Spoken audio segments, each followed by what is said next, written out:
গোলাম মাওলা রনি বলছিলেন যে আপনার দেশেও তো কোনো সিস্টেম ঠিকমতো কাজ সিস্টেম আছে দেখেই তো গোলাম মাওলা রনিরা সুন্দর সুন্দর বাক্য বিনিময় করতে পারছে, মানে বাক্য বর্ষণ করছে, জনগণকে মানে ভালো ভালো কথা শোনাচ্ছে। এটা আওয়ামী লীগ আমলেই সম্ভব, এরা যতই যা বলুক না কেন। আওয়ামী লীগের আমলে কেউ যদি কারোর বিরুদ্ধে কোনো অন্যায়ের দুর্নীতির অভিযোগ আছে সেটি তদন্ত হয় এবং যথাযথভাবে নিয়ম মাফিকই সেই প্রক্রিয়ার মাধ্যমে সেটা শেষ হয়।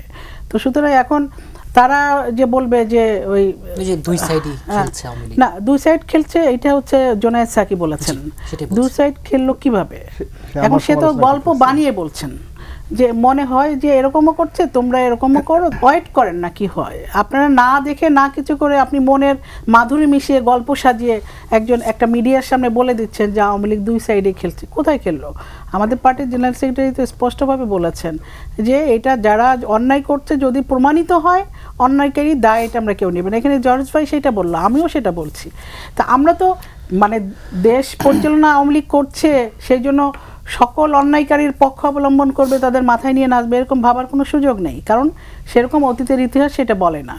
এটি অন্যান্য সময় তারা যদি ওই বিএনপির আমল নিয়ে একটা কথা বলতো যে এরকম বিএনপিও করেছিল, বিএনপির সেই জেনারেল জিয়াউর রহমান 21 বার কু করে মুক্তিযোদ্ধা অফিসারদের হত্যা করেছিল, শত শত হত্যা করেছিল, তাই না? এটা যদি বলতো যে বঙ্গবন্ধু হত্যাকাণ্ডের সাথে জড়িত ছিল, তারা ওইটা উচিত হয়নি। একটা কথা এখন সবাই বলে যে ওই বিএনপি হয়ে গেছে মেয়াদ উত্তীর্ণ আর বাম দলে যারা আছেন তারা হয়েছেন হতাশাগ্রস্ত, আর ওই যে জামাত হচ্ছে সন্ত্রাসে আক্রান্ত। এই অবস্থা হচ্ছে বাংলাদেশের অবস্থা। যারা হতাশাগ্রস্ত বা মেয়াদ উত্তীর্ণ তাদেরকে দিয়ে এখন বাংলাদেশে যে আমরা মিডিয়াতে যে কথাটা বলাচ্ছি যে হতাশাগ্রস্ত অবস্থায় তো মানুষ এরকমই বলবে।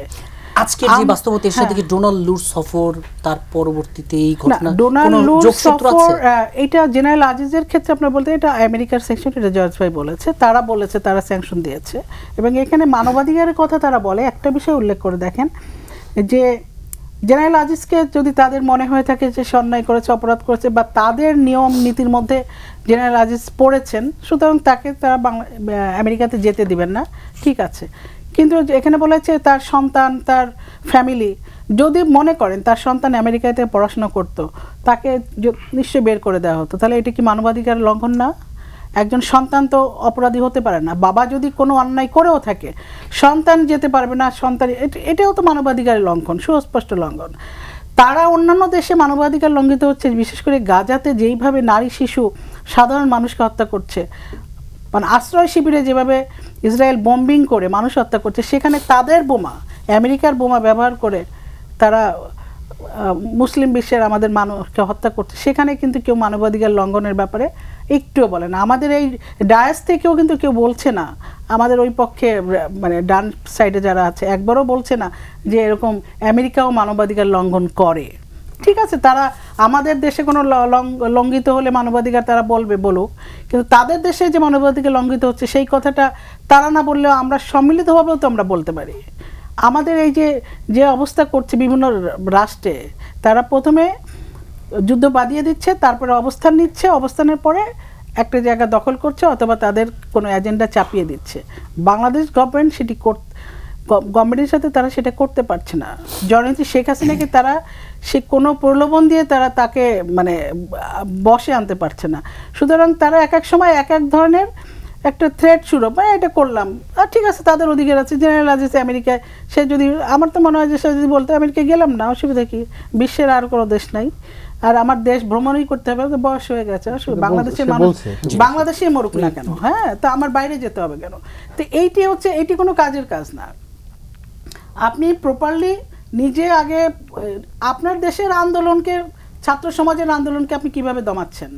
শিক্ষকদের, নারী শিক্ষকদেরকে মাটিতে ফেলে পুলিশ যেভাবে বুট দিয়ে আঘাত করছে এবং অশ্লীল বাক্য ব্যবহার করছে, সেটি আপনি কি করছেন? মানবাধিকার লঙ্ঘিত হচ্ছে না? আপনার দেশে যেই ধরনের যে বাংলাদেশের কতগুলি মানে ছেলে পেলে তাদেরকে গুলি করে হত্যা করা হলো বিনা কারণে, পুলিশের হেল্পের জন্য ডেকেছে, পুলিশ এসে আগে একটা বাচ্চা ছেলেকে গুলি করে মেরে তারপরে ঘরে ঢুকলো। তো এই যে যারা মানবাধিকারের মানে কোনো নিয়ম কানুন মানে না, অথচ এই ধরনের ঘটনা বাংলাদেশে এরকম ঘটবে না, আজ পর্যন্ত ঘটেনি যে পুলিশ একটা ঘরে ঢুকে আগে একটা বাচ্চাকে সে মানে একটু অসংলগ্ন আচরণ করছে দেখে তাকে গুলি করবে। জি, গোলাম মোল্লা রনি বলছিলেন যে আপনার দেশেও তো কোনো সিস্টেম ঠিকমতো কাজ সিস্টেম আছে দেখে তো গোলাম মোল্লা রনিরা সুন্দর সুন্দর বাক্য বিনিময় করতে পারছে, মানে বাক্য বর্ষণ করছে, জনগণকে মানে ভালো ভালো কথা শোনাচ্ছে। সিস্টেম ছাড়া তারা এত মানে ভালো আছেন কি করে? সবাই ভালো আছেন। এখন বাংলাদেশের যেই সিস্টেম চালু ভালো নেই, এটা কি কোন সিস্টেমের কথা বলেছেন আমি বুঝলাম না। বাংলাদেশের সব সিস্টেম ভালো আছে বিধায় তো সব কিছু চলমান, এবং সব যেটা আপনারা দেখছেন মানে প্রকাশ্যে অপ্রকাশ্যে সব কিছুই তো ঠিক আছে।